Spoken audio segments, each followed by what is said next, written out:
Hello, and welcome to the second and a half episode of our series on the Disney Minecraft server. Today we're going to be taking a look at Disney's Hollywood Studios. I say second and a half because we've done Epcot, we're doing Hollywood Studios. We kind of did the Magic Kingdom earlier on, but I'm going to go back and I'm going to do that proper in the next episode. But first, Hollywood Studios. So, a little bit about Hollywood Studios. Disney's Hollywood Studios is the third theme park to be built in Walt Disney World. It was built in the late 80s under Michael Eisner when he was CEO of Disney. It's the third of four theme parks, although this server doesn't have the fourth theme park yet. They are working on it. And this theme park is all about the movies. It was funny story about it was it was in a way made to compete with Universal Studios, which was being built in Orlando at around the same time, which itself was there to compete with Walt Disney World.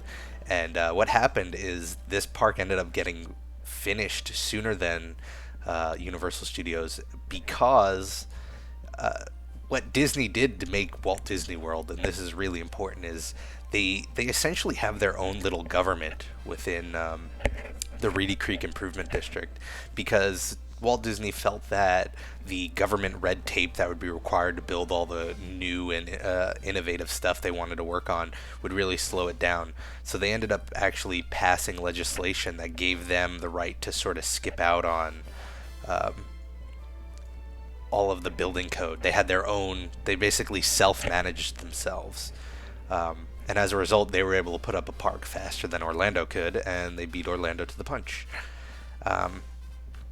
It was originally intended to be an actual functional studio. I should point out, all of these bottom blocks are missing.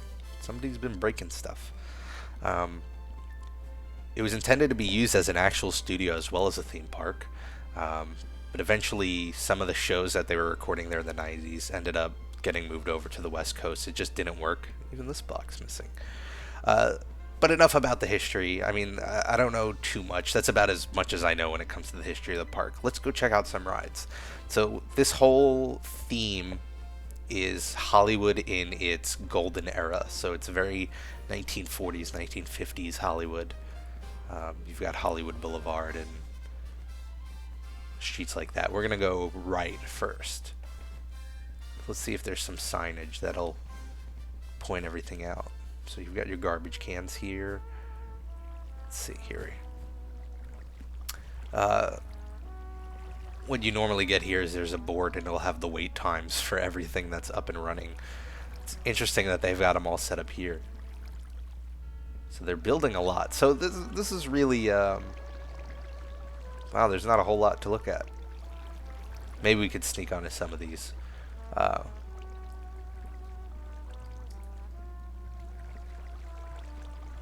A lot of the soundtrack of this park is old movie themes and television themes. Now that Disney's become sort of this mega corporation, they own so many film studios and ABC and stuff like that. So it was just natural that all got folded into here. As with any Disney park, all of these are usually stores that are linked together, so you could walk in the air conditioning and buy stuff.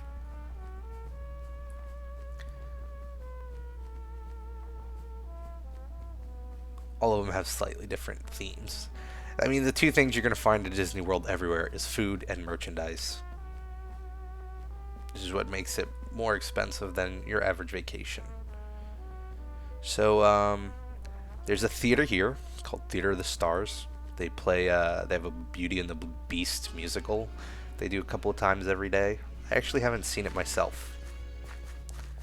I would like to, eventually. So I don't know how accurate this depiction is, since I've never really been in here. I know you can't do this when you're in the actual Hollywood Studios. In any case, that's pretty interesting. This is also where they started to really introduce thrill rides to compete with other parks, and you sort of see the beginning of that with the Hollywood Tower Hotel, which we'll be going to, and we're going to see if we could get on it even if it's under renovation. I suspect that was not intentional. And if not, we'll go to Rock and Roller Coaster. Oh, well, wow, it's super under renovation. The whole building's gone. Maybe we can't go on it. Hollywood Tower Hotel is... I can still see the queue. Okay. So the premise of this... Oh, there's the hotel. I thought it was missing. The premise of this, if you've ever been on an elevator drop ride, the free fall ride, you know, this is no different, except as with anything Disney, it's very heavily focused on the theme. And the theme here is that it's a Hollywood. It was a hotel in Hollywood in the 30s. A lot of famous people visited, and then it's tied into the Twilight Zone in that one night an elevator got struck by lightning and fell 13 stories, and now the ghosts sort of haunt this whole place. And so you would go in here, and there'd be a little TV, and they actually had a mock-up episode intro of the Twilight Zone with Rod Serling, and he would explain this backstory, and then you're in the dank basement of this hotel, which we can't go to because it's locked off. So this is about as far as I could take you. It would bring you up, and you'd ride through it, and then all of a sudden you'd have the elevator drop. And the cool thing that they did is they revised on the ride. So initially it would just drop once, and that's it. And then it would drop a couple times. It would go back up and then drop again. And now it's computerized, and it's randomized. So you actually don't know when you get in how many times it's going to drop, how far it's going to drop each time. So it sort of adds a nice little surprise element to it. That's the Hollywood Tower Hotel. The next ride that is open is... Rock and Roller Coaster. This is, I believe, the first roller coaster in Walt Disney World that has an inverted loop. That sounded like some pretty bad Aerosmith. It's, the ride stars Aerosmith as the band, and the premise of this one is, you meet up with Aerosmith at the recording studio, and they're off to rush to a concert, and they want to take all of you with them. But the concert's just about to start, so they have to order a super fast stretch limousine, which is what you get into for the roller coaster, and you ride through LA at fast speeds and doing loops and stuff. It's all indoors while Aerosmith is blasting in your headset, and it's a really fun ride. As far as roller coasters goes, it might not be the most extreme, but it's one of those things where being in a indoor dark roller coaster, it makes it seem more extreme. So here's where the pre-show would be, and you see the video of Aerosmith playing, and it's, oh, come with us, and then it brings you into here, and it's made to look like the back alley of like an LA hotel. You've got cars would line up, and the cool thing is this thing goes from like 0 to 60 in a couple of seconds, and you see it happen here, and it puts you immediately into that first inversion.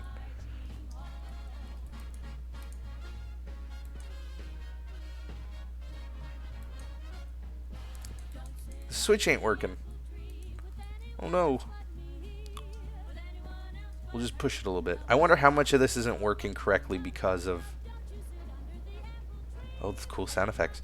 How much of this is not working because of the Switch 1.4.2. So it shoots you out 60 miles an hour. It takes a photo of you, of course, at that moment. You'll do a loop, which you, of course, can't do in Minecraft. But this is what the ride sort of looks like. You have all these neon and glow-in-the-dark street signs and highway signs and things like that. The coolest element of it is that it blasts Aerosmith in the head seat part of your roller coaster car. I don't see a lot of roller coasters today that use music as an element, and it really does make it much cooler of a ride. You go through that donut, which I guess is famous in LA. I've never been there, but I've seen it in plenty of movies.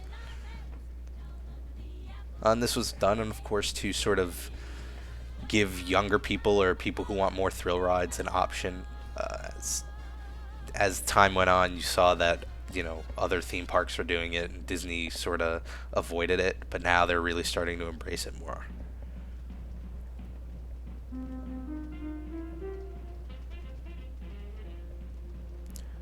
And then it takes you into this post-show. It's like after the concert, red carpet, you look at your photos, and then like everything else at Disney, it brings you to a gift shop. So you get your photo there, and then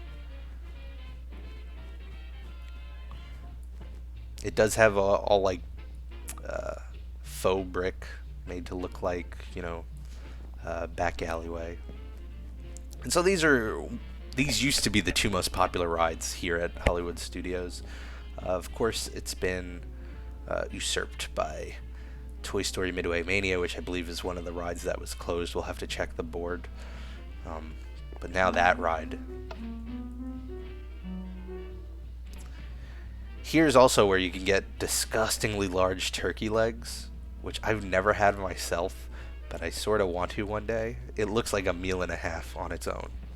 There's somebody named dressed up as Donald Duck. Hi, Donald. This is the smaller of the parks. When it was originally built, it was intended by Eisner to be a half-day park, and their idea was between Epcot, the Magic Kingdom, and this, you would stay 3 to 4 days at Disney. And that was really their goal. Their goal is always to get you to stay longer, because then you're staying at a hotel longer, you're eating there longer. I mean, it's all business at the end of the day. But this was always seen as a half-day park, and it's slowly expanding. I think it's a full-day park. But I have my own thoughts when it comes to visiting Disney. This one looks like it was also built to scale, but there's a lot of stuff either missing or the scale's a little off. Like it is not nearly this empty here. I think they're doing some major word salad, huh? I think they're doing some major renovations. This is the animation courtyard. It's got some stuff for younger people. I think there's a Little Mermaid show. There's a cool store back there that sells really cool art prints, Disney art prints. Not the sort of stuff you hang out like as a poster on your wall, but framed art. What's coolest back here, and if you're ever going to Disney, you should definitely check it out. And it might get looked over because it's not a fun ride or anything. What is going on? This whole place is... Never mind. I guess it's still being built back there. There's a place called Walt Disney One Man's Dream, and it's sort of like a mini museum about Walt. I think it's definitely worth going through. It's 10 minutes, and there's like a short 10-minute movie. It takes 20 minutes out of your day, and it really informs you about Walt and his life leading up to Disney World and his death. So it looks like this is still under construction. A great movie ride, a slow ride. You're in a slow-moving vehicle. It takes you through famous scenes of the movies, starting from like, the 20s and onward. And you have a guest who, a host who takes you around and plays out silly little scenes. This might be a shorter video than I thought. I didn't realize how much under construction this is. ABC Commissary, it's a place you get food. This studio sort of has always changed. It used to be a Drew Carey show, then it was Who Wants to Be a Millionaire, then it's an American Idol. I feel like it's sort of like a cursed studio, and that nothing that's put there ever lasts there very long. Here you've got, correct me if I'm wrong, yep, this is the Sci-Fi Dine-In Theater. This is also a food place. It is my favorite food place because it is made to look like a drive-in movie theater. It's all indoors, but again, like I mentioned at Epcot, what they do very often is they'll make it look to be outdoors. So you've got the stars and you've got the hill lines of, I guess, Hollywood, and all of the tables are cars. So you sit in the front seat or the back seat, and they're tables, and there's a big screen up. Where is it? Right here. That's playing a loop. It's like an hour-long loop of trailers and old sci-fi, bad sci-fi movie trailers, and things like Fashion of the Future and stuff like that. It's the food's whatever. It's mediocre, but what's really cool there is the theming. Let's go do this part of the park real quick. So next up, you have Star Tours. Now this is really interesting and very timely because just last week, Disney announced they're acquiring Lucasfilm, which involves acquiring everything Star Wars related. So I'm wondering if we're going to start seeing a lot more Star Wars stuff, especially because they announced a new film. Star Tours was made back when the park was opened originally, not I don't think it was opening day, but in that era. And it was similar to Body Wars. It was a you get in a simulator, like a flight simulator, and you go on this adventure. You go through the Death Star, and they've just recently refurbished it so that there are a bunch of different endings and new characters. The queue is really cool because it's made to look like a travel agency, a Star Wars travel agency. So you had robots here managing luggage and stuff like that. I guess that's not open either. It's, in a way, I mean, I'm not upset. They're building an amazing big park here, so it's going to take time, and I'm sure the update sort of threw some wrenches in their plans. It is very reminiscent of how a lot of these theme parks opened, where things weren't finished or they were delayed. To go to a theme park, the opening, what is that? I don't even know what that is. I don't even know what this is. I haven't been to this part of the park clearly in a while. Might be a Backlot Express warehouse. Oh, it's a food place. I do recall that vaguely. I just don't. I've never been there. This is the Indiana Jones ride. It's not a ride, actually. There's a ride in Disneyland. In Disney World, it's a show. So it's a theater you sit in, and they do an Indiana Jones whole, stunt spectacular. Really fun. Definitely check it out. It's got all the classics, like the boulder rolling down and stuff like that. One thing Hollywood Studios does every year, since we're on the topic of Star Wars, is Star Wars Weekends, which is for, I think, 4 or 5 weekends in the summer. This whole theme park becomes Star Wars focused. There are characters, you meet all the Star Wars characters, and they have a Star Wars parade, and it's usually hosted by actual actors from the films. It's really cool and fun. I've been to one. If you're a Star Wars fan, you'll like it. Here's the Muppets area of the theme park. So originally there was going to be a whole section of the park devoted to the Muppets, but unfortunately Jim Henson died, and there was a falling out between the company and the people who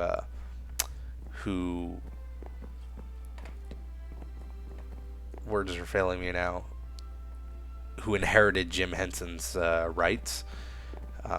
And so what ultimately ended up getting built was this Muppet Theater, Muppet Vision 3D, which is a 3D show. You grab your glasses, you go into a theater, and you watch this Muppet show in 3D. And it was really cool. It was funny. I mean, it was a little more novel back when 3D was new. Still worth seeing, I think, if you're a fan of the Muppets. Who isn't? But yeah, that realization of doing a whole part of the park devoted to the Muppets just never happened. I'm a little lost here. I think that's Tattooing Traders, which is the post-Star Tours gift shop. Yes, here we go. And there would be the fountain that has statues of Miss Piggy and Kermit and all of that. Here is fake New York. So this part of the city, this is towards the Backlot Tour, is a facade of New York City with forced perspective. This whole area is made to look like New York, except for this block here, which if you look down it, and I guess it's not built fully, it was made to look like San Francisco. So you could be on the corner of New York and San Francisco. Now they do a lot of parades here. I remember when I was younger, they used to do an Ace Ventura Pet Detective show here. There's a Honey, I Shrunk the Kids set adventure. This was amazing as a kid. It was a playground made to look like Honey, I Shrunk the Kids.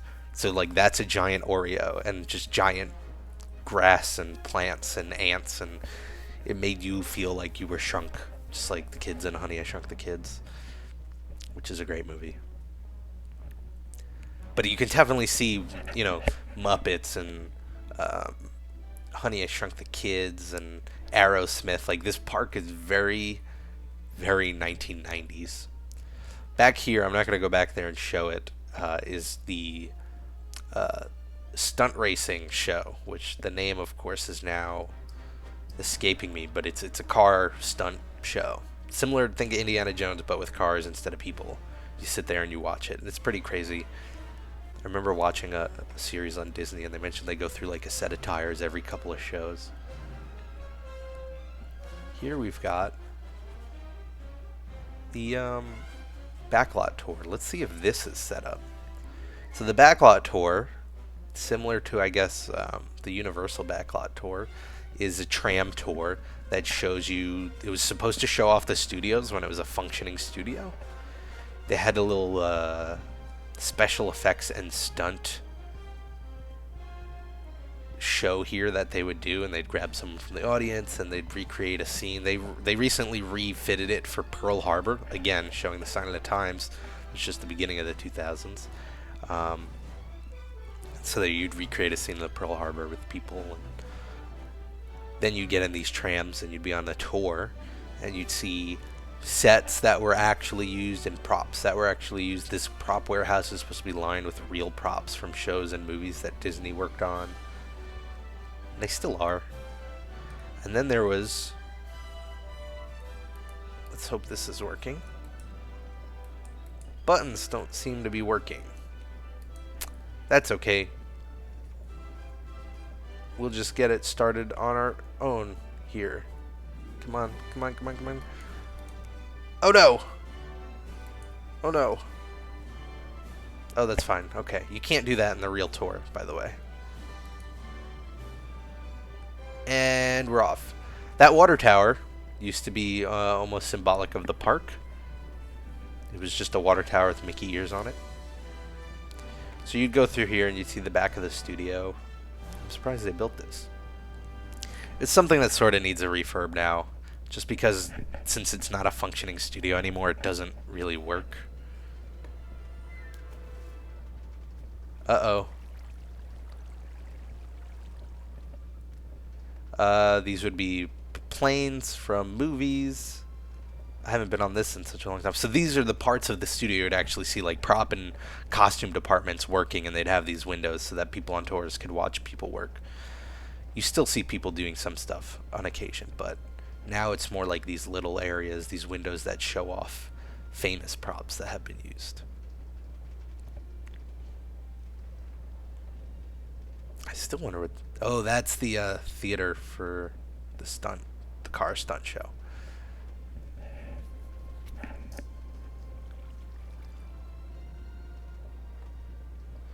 You'd have more props here. I mean, they weren't ever major. They were, Flight of the Navigators, spaceship, and, there was a plane from Indiana Jones. Just little things like that. That was way too fast for me to see. And then it would show you Catastrophe Canyon, which made it look like they were filming a scene for a movie and you were stopping to watch. And you'd watch this effect of a tanker exploding and water gushing over the canyon, and then it would take you in the back and show you all the pipe works and the hydraulics and the water systems needed to create those effects. You were usually there for like 5 or 10 minutes. You didn't just drive by. And then there's the stadium. It's virtually a stadium for the car stunt show. And then it goes through again.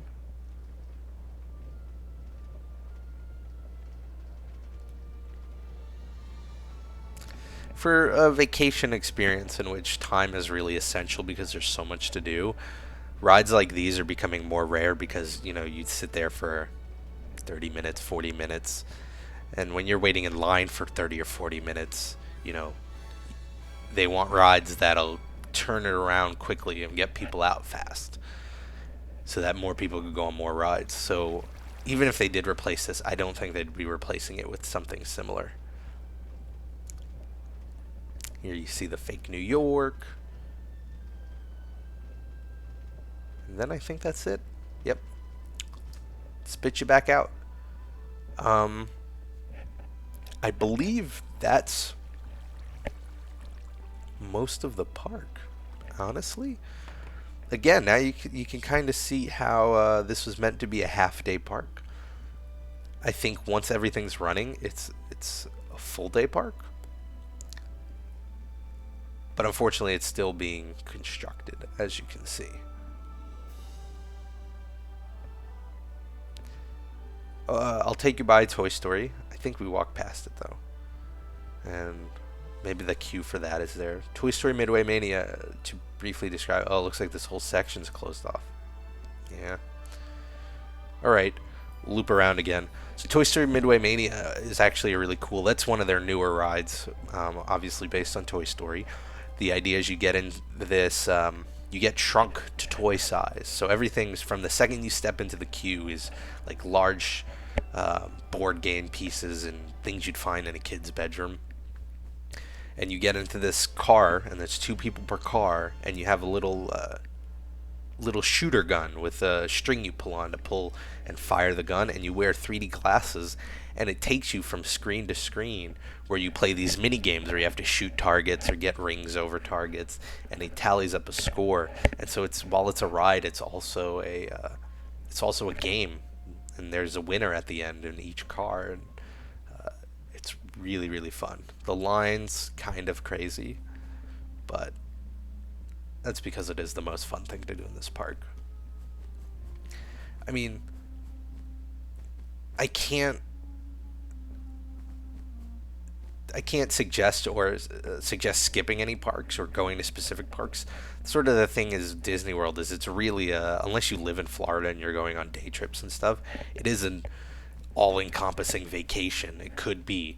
So it's one of those things where if you go to Disney World, you should probably check out all of the theme parks. You know, even though this might not seem as grand or as content-filled as the other ones, like the Magic Kingdom, it's definitely worth checking out. This hat, I don't like. It's the one thing I do not like. It was put here, I guess, to add more Disney iconography to the park. It used to be the Grauman's Theater, which I think worked fine for the longest time. I don't know why they had to replace it.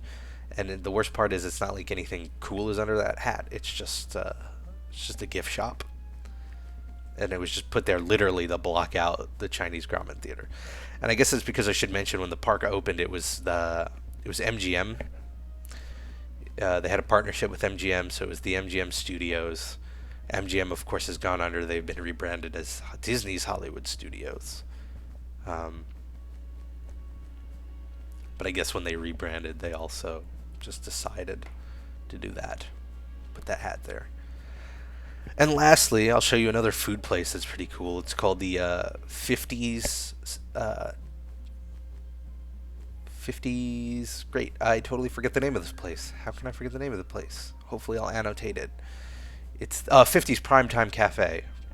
So it is a restaurant made to look like a house in the 50s, where all the servers are, I think they're supposed to be your aunts and uncles, and the people who, you know, the dishwashers, and they're like your cousins. And you go here for, the food is all meant to be like authentic 50s dinner, so like meatloaf and, you know, green beans and stuff like that.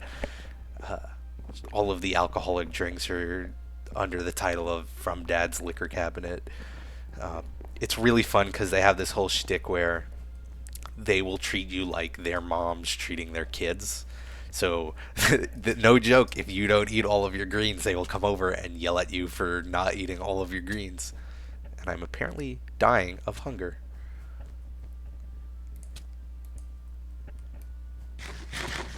So they'll do that.